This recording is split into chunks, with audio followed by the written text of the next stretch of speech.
पहले हम लोग देखते हैं कि हमारे पास ये आप लोगों के पास बुक पेज नंबर 54 पर है total internal reflection. Total internal reflection, सबसे पहले तो मैं आपको दो चीज़ें बताती हूँ कि हमारे पास दो मीडियम होंगे या दो ऐसे वो दो मीडियम होते हैं, एक को हम कहते हैं कसीफ और दूसरा हमारे पास होता है लतीफ़। अब कसीफ और लतीफ़ मीडियम में फ़र्क क्या है? जैसे कि अगर मैं देखूँ कसीफ मीडियम जैसे शीशा है, कसीफ का मतलब ये है कि ऐसा आपके पास मीडियम जिसके अंदर उसके जो मॉलिक्यूल्स हैं वो बहुत ज़्यादा यानी वो डेंसर हो और बहुत ज़्यादा सख्त हो या कोई भी हार्ड चीज़ हो, तो वो जो मीडियम कहलाएगा वो कसीफ मीडियम होगा। और लतीफ़ मीडियम जैसे कि हमारे पास हवा है, तो हवा जो हमारे पास है वो हमारे पास क्या है? लतीफ़ मीडियम। लतीफ़ मीडियम का ये मतलब है कि हवा के अगर मैं पार्टिकल्स देखती हूँ तो हवा के पार्टिकल्स जो है वो एक दूसरे के करीब नहीं होते, बल्कि वो एक दूसरे से बहुत ज़्यादा दूर होते हैं। तो हमने ये टोटल इंटरनल रिफ्लेक्शन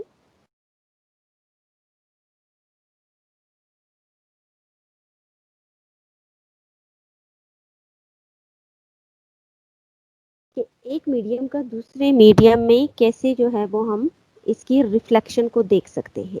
तो ये है, पहले तो हम इसकी डेफिनेशन देखते हैं कि ये है क्या। इसके बाद मैं आपको पूरा एक एक्सपेरिमेंट करके समझाती हूँ कि जब रोशनी किसी भी कसीफ मीडियम से, अब यहाँ पे कसीफ मीडियम हमारे पास क्या है? शीशा हो सकता है, आपके पास पानी हो सकता है, या कोई भी जैसे डायमंड या हीरा है वो हो सकता है, ठीक है। क्योंकि उनको अगर हम देखें तो ये बहुत ज़्यादा सख्त होते हैं एज़ कम्पेयर टू हवा के। तो किसी रोशनी को जब हम देखते हैं कि वो कसीफ मीडियम से लतीफ़ मीडियम में दाखिल होती है, तो उसका जो एंगल ऑफ इंसिडेंस है, ठीक है, तो वो एंगल ऑफ इंसिडेंस जिसका एंगल ऑफ रिफ्लेक्शन, यानी जब एंगल ऑफ इंसिडेंस का मतलब ये है कि जब आपके पास उस पर डायरेक्ट रोशनी आती है, पहली वाली जो रोशनी किसी भी चीज़ पे जब टकराती है, वो जो रे होती है, क्योंकि रोशनी की बहुत ज़्यादा रेज होती है जो किसी भी ऑब्जेक्ट के ऊपर आके टकराती है, उनमें से हम एक रे ले लेते हैं, उसकी एक शुआ ले लेते हैं। तो वो शुआ जो उस मीडियम पे आके टकराती है, तो टकराने वाली पहली वाली जो रे होगी उसको हम कहेंगे एंगल ऑफ इंसिडेंस। और टकराने के बाद जो दूसरी हमारे पास दूसरे मीडियम में वो जो रोशनी निकलेगी, उसकी जो रे निकलेगी, उसको कहा जाएगा एंगल ऑफ, यानी उनके बीच में जो एंगल बनेगा नॉर्मल के बीच में। ये अभी मैं आगे आपको कंसेप्ट क्लियर करके बताती हूँ। तो जिसका एंगल ऑफ रिफ्लेक्शन जो है वो कितना होना चाहिए? वो 90 का जाविया बनाए, ठीक है। 90 का एंगल बनाएंगे तो उसको हम कहेंगे ये उसका क्या है? क्रिटिकल एंगल है। और क्रिटिकल एंगल को हम सी और इसके ऊपर ये कैप से इसको जाहिर करते हैं। हमारे पास कुछ मटेरियल्स हैं जैसे कि शीशा है, अगर शीशे की हम क्रिटिकल एंगल देखें तो वो 42 डिग्री होता है, पानी का देखें तो वो 49 होता है, पानी का थोड़ा सा इससे ज़्यादा हो गया। डायमंड का देखें तो डायमंड जो है वो बहुत ज़्यादा क्या होता है? सख्त होता है, हार्ड चीज़ है, तो वो हमारे पास उसका सबसे ज़्यादा कम एंगल ऑफ इंसिडेंस आएगा 24। अब इसका मैं आपको एक कंसेप्ट बताती हूँ, जैसे कि ये यहाँ पे आपको नज़र आ रहा होगा। इसके बाद मैं ये एक वीडियो भी आपको क्लियर करके बताती हूँ।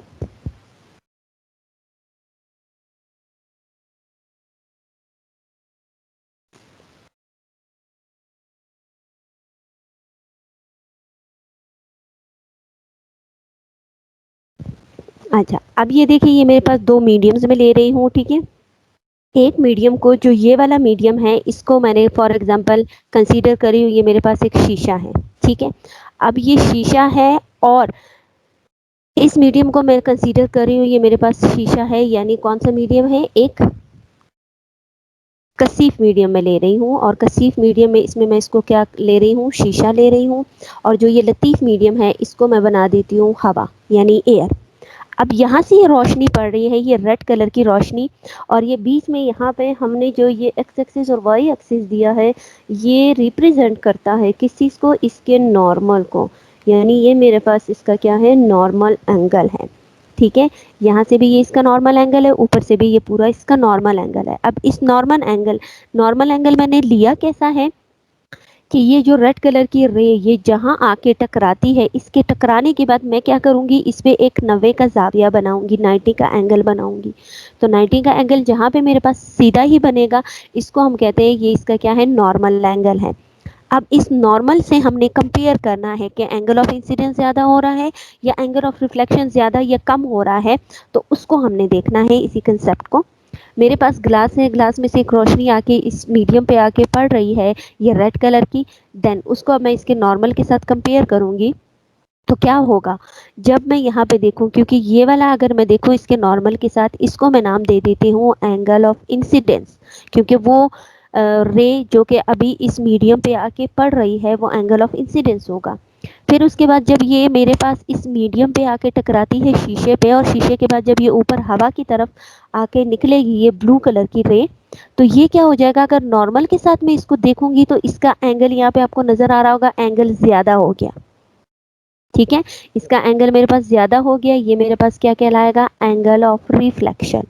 ठीक है, कि एक रे का आके इस मीडियम पर टकराना, और टकराने के बाद जब वो वापस किसी दूसरे मीडियम में बाहर आ रही है तो उसके टकराने का एंगल कम होगा और उसके बाहर निकलने का एंगल जो है वो ज्यादा हो रहा है, ये स्टेप।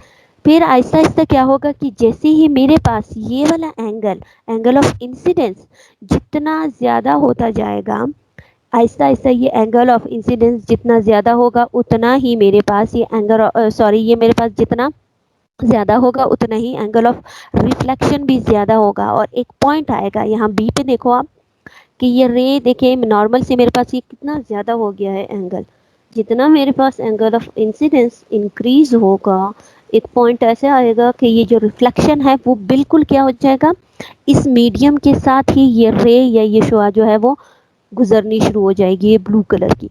जब ये इससे साथ में ही यहाँ पे गुजरेगी, अगर मैं इसके नॉर्मल के साथ देखूंगी तो यहाँ पे क्या हो जाएगा, 90-90 का एंगल बना देगा।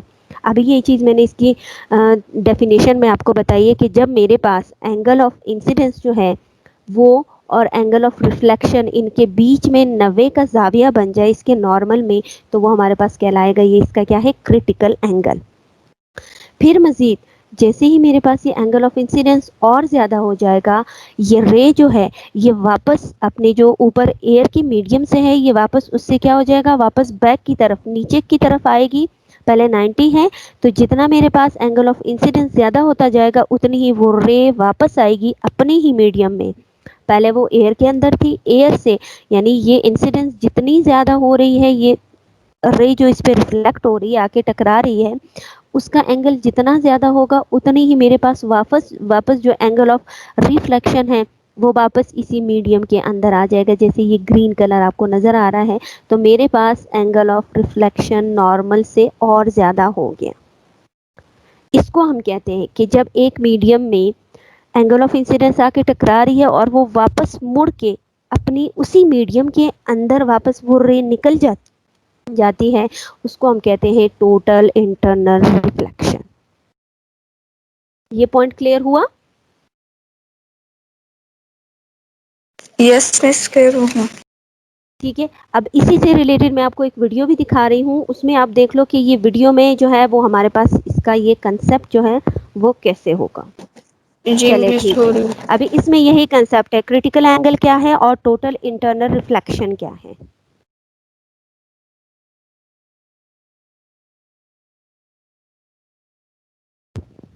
अब एक मेरे पास पानी है, क्योंकि पानी भी हमारे पास क्या है, वो कसीफ मीडियम है, ठीक है, और हवा जो है वो हमारे पास रेयर मीडियम है। अब इन दोनों चीज़ों का वो कंपैरिजन बता रहा है कि अगर हम एयर से पानी में हवा वो आएगा, रे आएगा, तो उसका क्या होगा, और जब वो पानी से यानी कसीफ से लतीफ़ की तरफ जाएगा तो उस मीडियम में उसका एंगल कैसे बनेगा, रिफ्लेक्शन और एंगल ऑफ इंसिडेंस।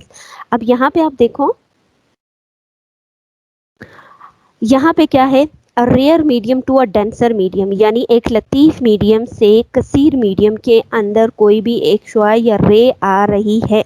अब रेयर मीडियम यहाँ मेरे पास क्या है, हवा है, ठीक है, ऊपर वाला हिस्सा हवा है और नीचे जो है वो मेरे पास लतीफ मीडियम जो है वो पानी है, क्योंकि पानी के मॉलिक्यूल्स भी बहुत ज़्यादा एक दूसरे के साथ टाइटली पैक होते हैं मजबूती के साथ। लेकिन अगर मैं हवा के पार्टिकल्स देखूंगी तो हवा के जितने भी उस एयर के अंदर पार्टिकल्स होते हैं वो एक दूसरे से बहुत ज़्यादा दूर होते हैं। तो अब ये क्या कर रही या हम ऐसे कर रहे हैं कि ऊपर से एक रोशनी आके पड़ रही है, इसको हम ऐसे भी कर सकते हैं कि हम फॉर एग्जांपल एक टॉर्च उठा लेते हैं और टॉर्च से फिर हम इस पर रोशनी डालते हैं, ठीक है। अब ये मीडियम जब यहाँ से इस तरफ इस वाटर की सरफेस पे आके टकरा रहा है, तो हम क्या करते हैं, यहाँ पे एक स्ट्रेट लाइन लगा देंगे जहाँ पे ये टकरा रही है, ये रेड कलर की रे, यानी ये क्या है, रिफ्लेक्टिव हमारे पास क्या है, इंसिडेंट रे है, ठीक है, जो कि अभी आएगी और इस सरफेस पे टकरा रही है। तो ये मेरे पास हो जाएगी फर्स्ट जो आ रही है रेयर मीडियम के अंदर, ये आएगी इंसिडेंट रे, ठीक है। फिर यहाँ पे हम एक नॉर्मल जो उसका नॉर्मल एंगल है वो लगा लेते हैं, वो हम खुद ही इसको अभी बनाएंगे, फिर हमने इनको कंपैरिजन करना है। जब ये रेयर मीडियम के अंदर एंगल ऑफ इंसिडेंस, इसके बीच में हमने नॉर्मल और उसके बीच में देखना है, तो नॉर्मल एंगल इधर बन रहा है हमारे पास। तो ये वाला जो है, ये जो मैं एरो कर रही हूँ, आपको नजर आ रहा है?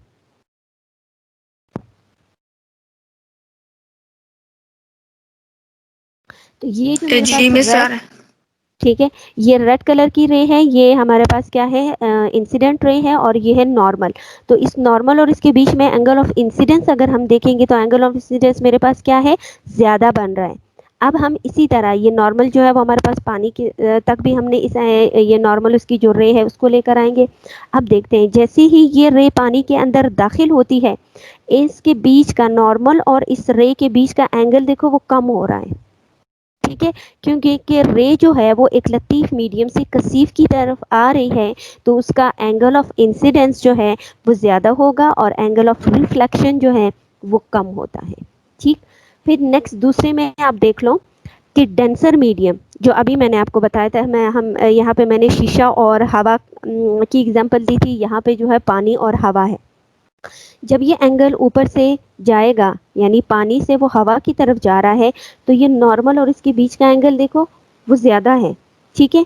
ये क्या है, एंगल ऑफ इंसिडेंस है, एंगल ऑफ इंसिडेंस ज़्यादा होगा, और अगर मैं जितना मेरे पास एंगल ऑफ इंसिडेंस ज़्यादा होगा उतना ही एंगल ऑफ रिफ्लेक्शन भी ज़्यादा होगा, ठीक है, रेयर मीडियम और इसका अगर हम कंपैरिजन करेंगे तो।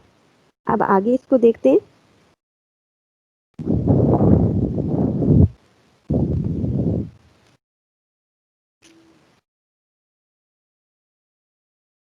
ये है इसका एंगल ऑफ इंसिडेंस और यहाँ पे ये डेंसर मीडियम का एंगल ऑफ इंसिडेंस।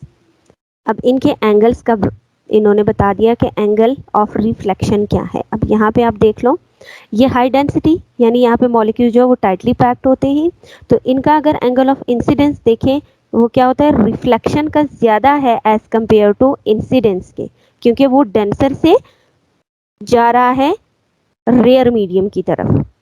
अब ये पूरा वो करके बता रहा है कि कैसे एक एक करके जो है वो हमारे पास कैसे आएगा। पहले ये इतना, जितना ये कम होगा उतना ही हमारे पास सेकंड जो रिफ्लेक्शन है वो ज़्यादा होता जाएगा। अब यहाँ पे भी सेम इसी तरह है और ज़्यादा हो गया। फिर एक पॉइंट हमारे पास ऐसा आएगा कि ये बिल्कुल इसकी दो मीडियम्स के बीच में ये रे जो है वो यहाँ पे गुजरेगी। तो ये वाला जब ये इसके बीच में 90 का एंगल बनेगा, तो ये जो एंगल यहाँ से जा रहा है इसको हम कहेंगे क्रिटिकल एंगल, ठीक, वो हो गया क्रिटिकल एंगल। अब हम देखते हैं कि एंगल ऑफ ये टोटल इंटरनल रिफ्लेक्शन क्या होगा जब ये नॉर्मल हो जाएगा हमारे पास, यानी एक मीडियम से गुजरने के बाद जिस तरह जैसे ये एंगल ऑफ इंसिडेंस कम होता जाएगा उतना ही एंगल ऑफ रिफ्लेक्शन जो है वो ज़्यादा होता जाएगा। कसीफ मीडियम की बात कर रहे हैं हम, जब कसीफ से लतीफ़ की तरफ जाएगा तो ये टोटल इंटरनल रिफ्लेक्शन उसी वक्त अप्लाई होगा जब कोई भी रे कसीफ मीडियम से लतीफ़ मीडियम की तरफ जाएगी, तब हम उसका total internal reflection find out कर सकते हैं। तो कैसे होगा टोटल इंटरनल रिफ्लेक्शन, कि पहले हमारे पास इसका क्रिटिकल एंगल आ जाएगा कि ये एंगल ऑफ इंसिडेंस जितना हम इसको कम करते जाएंगे उतना ही हमारे पास एंगल ऑफ रिफ्लेक्शन ज़्यादा होता जाएगा, और एक वक्त ऐसा आएगा कि ये बिल्कुल यहाँ पे 90 का एंगल यानी नॉर्मल के बीच में और इस रिफ्लेक्टिव रिफ्लेक्शन जो हमारे पास रिफ्रैक्टिव रे है इनके बीच में जो है वो 90 का जाविया बन जाएगा। और उसके बाद कि फिर ये जितना ये एंगल ज़्यादा हो रहा है तो आहिस्ता आहिस्ता जो रिफ्लेक्टिव रे होती है रिफ्लेक्शन वो वापस अपने ही मीडियम के अंदर दाखिल हो जाती है। जैसे कि यहाँ पे आपको नज़र आ रहा है कि ये रे यहाँ से गुजर रही है और वापस ही अपने मीडियम के अंदर निकल रही है, तो ये कहलाएगा इसका टोटल इंटरनल रिफ्लेक्शन।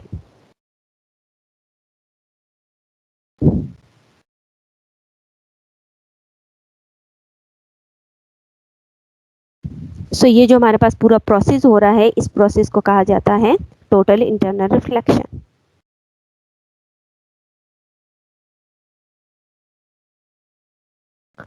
और ये प्रोसेस में इसमें एक मेन चीज़ ये भी है कि जैसे ही हमारे पास जितनी भी लाइट की या रोशनी की जो भी शुआएं जाती है वो इस मीडियम के अंदर कभी भी एब्जॉर्ब नहीं होती, यानी वो उसको अपने अंदर जज्ब नहीं करती और ना ही वो उसको दोबारा ट्रांसमिट का मतलब है वो किसी दूसरी मीडियम में उसको बाहर जाने नहीं देती, बल्कि वो अपने ही मीडियम के अंदर अपने रुख को तब्दील करके वापस अपने ही मीडियम के अंदर जो है वो रिफ्लेक्ट हो जाती है, चेंज हो जाती है। Yes, thank you. ठीक है। अच्छा, अब ये जो भी मैंने बता दिया ये पूरा आपको समझ आ गया। ये अभी मैं दो चीज़ें यहाँ पे आपको लिखकर बता रही हूँ, तो इसको जी। आपने अपने जो है वो माइंड में रखना है कि कसीफ मीडियम का एंगल ऑफ रिफ्लेक्शन और इंसिडेंस कैसे होगा और लतीफ़ मीडियम का एंगल ऑफ रिफ्लेक्शन और इंसिडेंस जो है वो कैसे होगा। अब यहाँ पे मैं ओके आपको ये मिस। दो चीज़ें बताती हूँ। अच्छा, मैं यहाँ पे रेयर और डेंसर मीडियम लिख रही हूँ, तो वो आपको समझ आ जाएगा। आप लिखिए, मैं फिर वो अच्छा, करती रेयर हूँ। मीडियम जो है वो हमारे पास क्या है, लतीफ मीडियम है। ठीक है। और डेंसर मीडियम जो है वो हमारे पास कसीफ मीडियम है।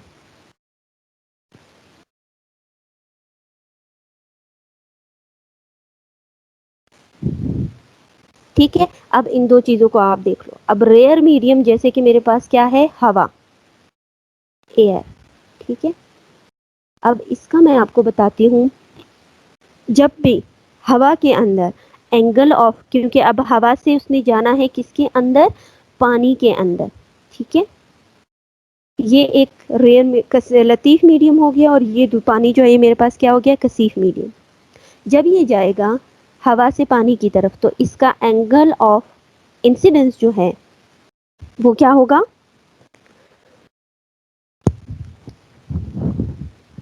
एंगल ऑफ इंसिडेंस ज़्यादा होगा और एंगल ऑफ रिफ्लेक्शन जो है वो क्या होगा, कम होगा।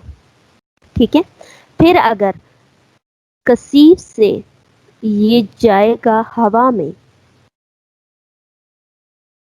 ठीक है, दूसरा फिनोमेना ये है, तो एंगल ऑफ इंसिडेंस कम होगा एंगल ऑफ रिफ्लेक्शन से। सॉरी, एक सेकेंड, ये आ जाएगा angle of incidence less than होगा एंगल ऑफ रिफ्लेक्शन की। ये पॉइंट क्लियर हुआ। जब आप ये दोनों चीजें आपकी माइंड में रहेंगी तो आप आराम से टोटल इंटरनल रिफ्लेक्शन का कॉन्सेप्ट बता सकते हो। मेन पॉइंट इसमें ये। जी मिस, क्लियर हुआ। ठीक है। यानी जब हवा से जाएगा वो पानी के अंदर तो उसका हवा के अंदर, जब हवा पे पहले रोशनी पड़ रही है उसके बाद उसने पानी के अंदर जाना है, तो उसका जो फर्स्ट रे या फर्स्ट जो शुआ उस पर टकरा रही है वो हमेशा ज़्यादा होगा जब वो पानी के अंदर जाएगा एज कम्पेयर टू उसके रिफ्लेक्शन, जब वो रिफ्लेक्ट हो रहा है वो। फिर अगर पानी में देखूंगी तो पानी का एंगल ऑफ इंसिडेंस, क्योंकि उसके मॉलिक्यूल करीब होंगे तो उसका एंगल इंसिडेंस का कम होगा, और रेयर हवा में जब वो जाएगा तो उसका एंगल ऑफ रिफ्लेक्शन जो है वो ज़्यादा हो जाएगा। मिस, यहाँ भी यही है ना मिस, जो मैंने आपसे जी जो क्वेश्चन पूछा था ना, जैसे जी ही हवा उसमें। हवा से कोई रेप पानी में जाता है तो उसका एंगल ऑफ रिफ्रैक्शन वो जो है कम हो जाता है ना। जी बिल्कुल वही पॉइंट है। ओके मिस, ठीक है। ठीक है, बस ये पूरा एक समरी की तरह ये पॉइंट जब आपके माइंड में रहेगा तो आपको ये चीज़ बाद में नहीं भूलेगी, तो ये वाला पॉइंट जो है ये आप अपने माइंड में रखें। ठीक है। ओके मिस, ठीक है। चलिए इसके बाद,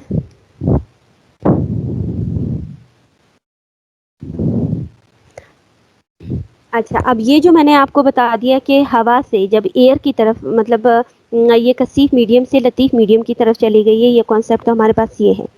फिर अब मैंने ये देखना है कि अगर मेरे पास जब ये हवा से वाटर की तरफ आती है तो यहाँ पे एक हमारे पास रूल है वो फॉलो हो रहा है, क्योंकि जब एंगल मेरे पास जाता है तो वो उसके नॉर्मल के बराबर हो जाता है ना। इसको मैं नॉर्मल एंगल बना रही थी, ये मेरे पास क्या है, नॉर्मल एंगल है। रे ये जो है ये क्या है मेरे पास, इसको मैं वाटर ले रही हूँ।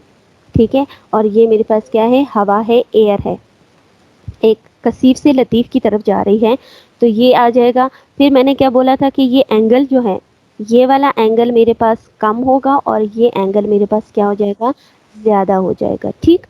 अब ये चीज़ तो हो गई। ये मेरे पास क्या है, नॉर्मल से ज़्यादा हो रहा है तो नॉर्मल को हम सिंपल एन से रिप्रेजेंट करते हैं। फिर अगर इसी प्रोसेस को मैं उल्टा कर देती हूँ, हवा से जब वो जाएगा पानी के अंदर तो यहाँ पे एक जो है कानून आएगा, स्नेल्स का कानून, ठीक है, वो अप्लाई होगा कि जब ये रे यहाँ से यहाँ पर आती है इस नॉर्मल के साथ तो इसका ये वाला एंगल जो है इंसिडेंस वो ज़्यादा होगा, लेकिन इसका जो एंगल ऑफ रिफ्लेक्शन है, ठीक है, रिफ्लेक्ट हो रहा है, वो क्या हो जाएगा, वो कम हो जाएगा। तो यहाँ हम स्नेल्स का कानून अप्लाई करेंगे, वो सिंपल एन के इक्वल था, तो ये मेरे पास बराबर हो जाएगा, सिंपल एन जो है नॉर्मल वो आधे के बराबर हो जाएगा, 1 के साथ ये डिवाइड हो जाएगा। तो ये 1 डिवाइडेड बाय एन जब बनेगा, ये मेरे पास क्या है, अब इसको मैं कंपेयर कर रही हूँ नॉर्मल को, कैसे कि जब मैंने कहा था कि ये रे इधर जब पड़ेगी तो ये एक वैसा वक्त आएगा कि जितना ये ज़्यादा होता जाएगा उतनी ही ये एंगल क्या है, नॉर्मल के साथ एक 90 का जाविया बनाएगा। अब ये जो मेरे पास आ रहा है ये कौन सा एक्सिस है, एक्स एक्सिस है, ये वाई एक्सिस है दोनों, ये भी मेरे पास एक्स एक्सिस है। जब ये वाला एंगल 90 के करीब आएगा तो इसको हमने नाम दे दिया था क्या, क्रिटिकल एंगल, ठीक है, ये हमारे पास क्या है, क्रिटिकल एंगल है। तो स्नेल के कानून में क्रिटिकल एंगल वो इक्वल हो जाएगा साइन सी के ऊपर कैप, सी कैप जो है वो रिप्रेजेंट करता है किस चीज को, क्रिटिकल एंगल को। यानी जब भी हमारे हवा से पानी के अंदर जब ये जाएगा या फिर हवा से किसी भी शीशे के अंदर रे जाएगी, यानी ग्लास शीशे के अंदर, तब हमारे पास इसमें ये स्नेल का कानून हम जो है उसको फॉलो करेंगे, वो 1/n बराबर होगा साइन क्रिटिकल एंगल के। यानी अगर हमारे पास फिर वाटर से एयर के तरफ जाएगी जो रे, फिर उस पर सिर्फ हम एन अप्लाई कर सकते हैं, यानी वो उसमें एन सिर्फ के हम, बराबर होगा। जी बिल्कुल, उसमें सिर्फ हम n को अप्लाई करेंगे, ओके सिंपल मिस, वो n के ठीक बराबर है। हो जाएगा। यानी ये सिर्फ, यानी ये जो कानून है ये सिर्फ उसके लिए है कि हम जब हवा से किसी सख्त शे में जा रहे हैं, यानी जिसके मॉलिक्यूल्स नज़दीक हों, ये उसके लिए जी है बस। बिल्कुल, ये उसी पे ओके। अप्लाई होगा, ठीक है। Okay miss. अच्छा, अब यहाँ पे नेक्स्ट जो आपके पास टॉपिक है वो क्या है कि प्रिज्म के जरिए रिफ्रैक्शन, ठीक है, प्रिज्म के रिफ्रैक्शन, पहले मुझे ये बताओ, एक तो रिफ्लेक्शन होता है, एक रिफ्रैक्शन होता है, इन दोनों में फर्क पता है आपको? मिस, रिफ्लेक्शन वो है जब कोई शुआ किसी गैर शफाफ शे से टकराती है तो वो वापस मुड़ जाती है, यानी पूरी की पूरी मुड़ जाती है, ये है ठीक है। रिफ्लेक्शन। ये है रिफ्लेक्शन। और जब जी हमारा रिफ्रैक्शन ये है कि जब कोई रे किसी किसी मीडियम से गुजरती है तो वो कुछ मिकदार में उससे गुजर जाती है और कुछ मिकदार में उससे थोड़ी सी मुड़ जाती है। और वो अपना रास्ता बिल्कुल ही तब्दील कर देती है, मतलब जी सीधी उसी मिस, मतलब रास्ते वो पे थोड़ी नहीं सी, जाती ना। जी मिस, वो जी, अपना रास्ता तब्दील करके थोड़ा मुड़ हम्म, जाती है, यानी उस मुड़ रास्ते से जाती थोड़ा है, मुड़ जाती है। बिल्कुल, वो हमारे पास क्या कहलाएगी, वो होती है रिफ्रैक्शन। तो अब रिफ्रैक्शन। जब हमारे पास प्रिज्म होता है, प्रिज्म को हमने देखा है वो इस तरह ये ट्रायंगल की फॉर्म में होता है ना, इस तरह तो कोन की फॉर्म में होता है। तो इसमें जी अब मिस। हमने फिर आगे एक एक्सपेरिमेंट के थ्रू, क्योंकि अभी पीरियड का हमारे पास टाइम भी खत्म हो गया है, इंशाल्लाह मैं नेक्स्ट लेक्चर में आपको पूरा कंप्लीट करके कंसेप्ट क्लियर करवाऊंगी, एक एक्सपेरिमेंट भी यहाँ पे पूरा करके दूंगी कि ये किस तरह होगा। उसमें हमने उसका एंगल ऑफ डेविएशन कैसे निकालेंगे, एंगल ऑफ रिफ्लेक्शन कैसे होगा, ये अभी जो मैंने आपको कॉन्सेप्ट बताया ना, टोटल इंटरनल रिफ्लेक्शन का और क्रिटिकल एंगल का, यही चीज़ इसके अंदर भी अप्लाई होगी, ठीक है। ओके मिस, सही। चलिए ठीक है, ये इंशाल्लाह मैं आपको नेक्स्ट क्लास में समझा दूंगी, उसी में हम लोग करेंगे, अभी हमारे पास पीरियड का टाइम भी ख़त्म हो गया, अभी आप लोग की दूसरी क्लास भी होगी, ठीक है।